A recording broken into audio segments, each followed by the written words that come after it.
সালামু আলাইকুম। বিসমিল্লাহির রহমানির রহিম। শ্রম আইন নিয়ে আলোচনা করার জন্য আরো একটি পর্ব নিয়ে আপনাদের মাঝে উপস্থিত হলাম। আমি হুসাইন আহমেদ আকাশ, সাধারণ সম্পাদক, বাংলাদেশ প্রগতিশীল নির্মাণ শ্রমিক ফেডারেশন। আশা করি সকলে ভালো আছেন।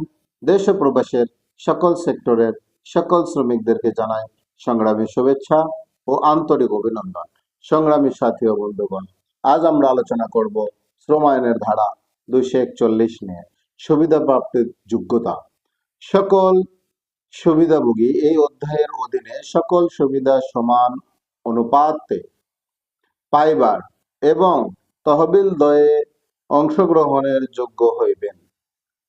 কোন হিসাব বৎসরের কোন সুবিধাভোগী কোন কোম্পানিতে অন্যান্য 6 মাস চাকুরি পূর্ণ না করিলে তিনি উক্ত বৎসরের জন্য তহবিল দয়ে অংশগ্রহণ করিতে পারবেন না। সংগ্রামী সাথী ও বন্ধুগণ, অত্যন্ত গুরুত্বপূর্ণ একটি বিষয় নিয়ে আজ আমরা আলোচনা করলাম। আশা করি সকলে বুঝতে পেরেছেন। দেশের প্রচলিত আইনের প্রতি শ্রদ্ধাশীল হয়ে এদেশের সকল শ্রমিক এবং মালিকদেরকে শ্রম আইন মেনে চলার অনুরোধ রেখে আজকের পর্ব এখানে শেষ করছি। সালামু আলাইকুম, আল্লাহ হাফেজ।